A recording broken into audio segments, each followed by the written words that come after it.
నర్సీపట్నంకు అనుమతులు లేని ఉత్తుత్తి మెడికల్ కాలేజ్ తీసుకొచ్చారని తెలుగుదేశం పార్టీ రాష్ట్ర ప్రధాన కార్యదర్శి చింతకాయల విజయ్ అన్నారు. మంగళవారం నర్సీపట్నంలో ఏర్పాటు చేసిన మీడియా సమావేశంలో విజయ్ మాట్లాడుతూ నర్సీపట్నం అభివృద్ధి గౌరవ స్పీకర్ అయ్యన్న పాత్రుడు గారితోనే సాధ్యమని, అయ్యన్న అంటే అభివృద్ధి, అభివృద్ధి అంటే అయ్యన్న అని అన్నారు. వైసీపీ నాయకులు మెడికల్ కాలేజీని జగన్మోహన్ రెడ్డి నర్సీపట్నంకు తీసుకొచ్చారని చెబుతుండడం అబద్ధమని పేర్కొన్నారు. అనకాపల్లిలో మెడికల్ కాలేజ్ శంకుస్థాపన 2021 మే 31న అవంతి శ్రీనివాసరావు అమర్నాథ్ అనకాపల్లి ఎంపీ సమక్షంలో జరిగిందని, అప్పటి ఎమ్మెల్యే గణేష్ కూడా అక్కడే ఉన్నారని గుర్తు చేశారు.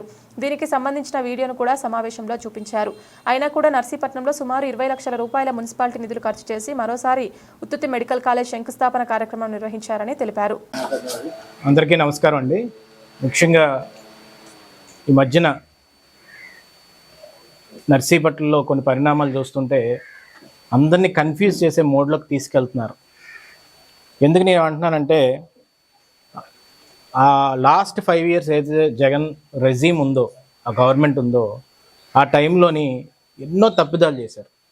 నర్సీపట్నాన్ని ఒక గాంజాయి హబ్ కింద తయారు చేసి వైసీపీ నాయకులే కొంతమంది కార్యకర్తలు గాంజాయి విషయంలో కూడా ఇన్వాల్వ్ అయ్యి వరంగల్లో లారీలు దొరికిపోవడం కానీ, లేకపోతే ఎన్నో విషయాల్లోని వాళ్ళు డైరెక్ట్గా దొరికిపోయారు. నర్సీపట్నం అభివృద్ధి విషయం చూస్తే అన్నీ కూడా కళ్ళబొల్లు కబుర్లు చెప్పడం, మేఘాల్లో మేడలు కట్టడం, ఇవన్నీ చేశారు తప్ప అబద్ధాలు చెప్పి నర్సీపట్నం ఇంటర్నేషనల్ మీడియాలో కూడా ఒక డాక్టర్ మాస్క్ ఇవ్వక చనిపోయిన వైనాన్ని కూడా ఇంటర్నేషనల్ మీడియా వరకు వెళ్ళిపోయింది. ఎవరన్నా ఆ సమయంలో నర్సీపట్నం గురించి మాట్లాడుతున్నప్పుడు అక్కడ డాక్టర్ సుధాకర్ గారు చనిపోయారట కదా, లేదా అక్కడ గాంజా అమ్ముతారట కదా, ఇలా ఈ విషయమైన బ్రాండ్ని, ఒక వర్స్ట్ బ్రాండ్ని తయారు చేసి 5 సంవత్సరాలు నాశనం చేశారు. ఎందుకు? దానికి కారణం ఏంటంటే ఒక సరి అయిన నాయకత్వం లేక. ఎందుకు ఆ నాయకత్వం లేదని నేను అంటానంటే, ఒక సీఎం దగ్గరికి వెళ్ళి సత్తా ఉండి, దమ్ముండి, బల్లగుద్ది నాకు ఇది కావాలి అని అడిగే సత్తా ఒకటి ఉండాలి. రెండోది, ఏ డిపార్ట్మెంట్స్ నుంచి నిధులు తేవచ్చు, ఇవన్నీ కూడా ఆలోచించే వైనం కానీ ఆ విధానం కానీ తెలిసి ఉండాలి.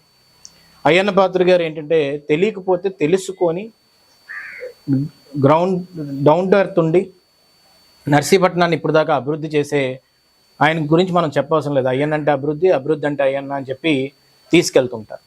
నేను ఎందుకు ఈ మాటలన్నీ అంటున్నానంటే, మొన్న వైసీపీ నాయకులు అమర్నాథ్ గారు కానీ, లేకపోతే ఇక్కడ పోటీ చేసిన గణేష్ గారు కానీ, లేకపోతే మిగతా వాళ్ళందరూ కూడా అందరూ వచ్చి మాకారపాలెంలో ఇది మెడికల్ కాలేజీ జగన్ గారు కట్టించాలని అనుకున్నారు, దీన్ని ఏదో చేసేస్తున్నారు అని చెప్పి అక్కడంతా తిరిగి ఒక షోని ప్రదర్శించారు.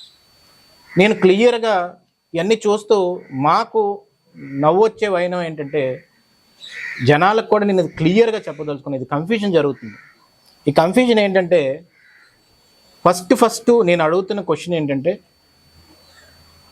2021లో జగన్మోహన్ రెడ్డి గారు ఒక ప్రెస్ మీట్ పెట్టి, ఆ ప్రెస్ మీట్లో అనకాపల్లి టౌన్కి మెడికల్ కాలేజ్ వచ్చిందని చెప్పి అక్కడ ప్రకటించడం జరిగింది. అనకాపల్లి టౌన్కి అని చెప్పారు. అంటే అనకాపల్లి అని వీళ్ళు అంటారు కానీ అనకాపల్లి టౌన్కి జరిగింది. దానికి క్లియర్ ప్రూఫ్ ఉంది. ఆ ప్రూఫ్ ఏంటంటే, ఆ రోజు జగన్మోహన్ రెడ్డి గారు ప్రెస్ మీట్ పెట్టిన వెంటనే ఇనాగ్రేషను అమర్ గారు, తర్వాత 21 రోజు ఇనాగ్రేషన్ చేసింది ఎవరు?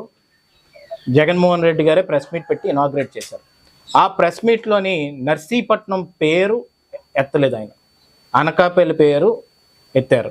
అనకాపల్లి నియోజకవర్గం పోయిన అనకాపల్లి జిల్లా, నిన్న ఎవరో అడుగుతుంటే మన అనకాపల్లి జిల్లా అండేది అంటారు. అనకాపల్లి జిల్లా కాదు, అనకాపల్లి టౌన్, అనకాపల్లి నియోజకవర్గంలో మెడికల్ కాలేజ్ పెడతానని చెప్పి జగన్మోహన్ రెడ్డి గారే స్వయంగా ఆ రోజు 31 మే 2021 రోజు అనౌన్స్ చేసి, దాన్ని అమర్ గారి చేత మనకి అనకాపల్లిలో ఓపెన్ చేయించి స్థానిక శాసనసభ్యులే లీడ్ చేస్తారు ఈ సభనని చెప్పి క్లియర్గా ఆయన ఆ రోజు అనౌన్స్ చేయడం జరిగింది.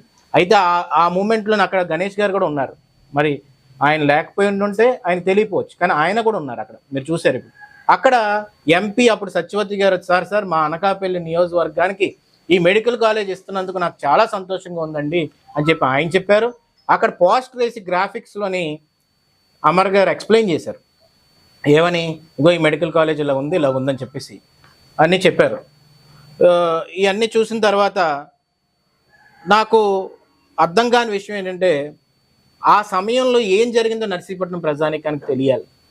ఏంటంటే నర్సీపట్నం నియోజకవర్గంలో జరిగింది, నర్సీపట్నం హెడ్ క్వార్టర్స్ అవ్వలేదని చెప్పి నర్సీపట్నం ప్రజానికం మొత్తం కూడా చాలా బాధలో ఉన్నారు. ఆ టైంలో అనకాపల్లి హెడ్ క్వార్టర్స్ అయింది, నర్సీపట్నం హెడ్ క్వార్టర్స్ అయి ఉంటే బాగున్నేమో, మా జీవన స్థితులు కూడా మారుతాయి కదా, ఇక్కడ కలెక్టర్ ఆఫీస్ వస్తే బాగున్నేమో ఇదని చెప్పి నర్సీపట్నం ప్రజానికం అందరూ కూడా రోడ్డు మీదకి వచ్చే వైనం అది.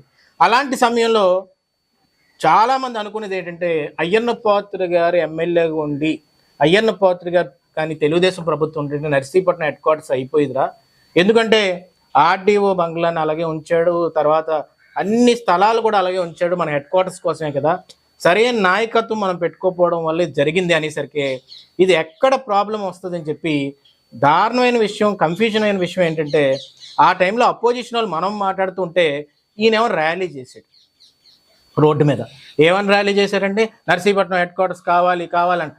ఎవరు ఇవ్వాలి నర్సీపట్నం హెడ్ క్వార్టర్స్ ఆ టైంలో? జగన్మోహన్ రెడ్డి గారు ఇవ్వాలి. ఎవరు తేవాలి నర్సీపట్నం హెడ్ క్వార్టర్స్? గణేష్ గారు తేవాలి. కానీ ఆ టైంలో ర్యాలీ చేసింది ఎవరు?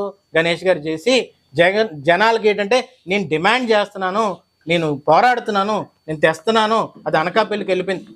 నీ సత్తా ఏమని ఉంటే నర్సీపట్నం రోడ్ల మీద చూపెట్టడం కాదు, నాయకత్వం సత్తా ఏంటంటే వెళ్ళి లీడర్ దగ్గర కూర్చొని నాకు హెడ్ క్వార్టర్స్ తెస్తావా అని అడిగి ఆయన మీద ఒత్తిడి పెట్టి తెప్పించుకోవాలి. అలా చేయకపోగా మళ్ళీ అదే సమయంలో మెడికల్ కాలేజ్ 2021 మే 31 రోజు ప్రెస్ మీట్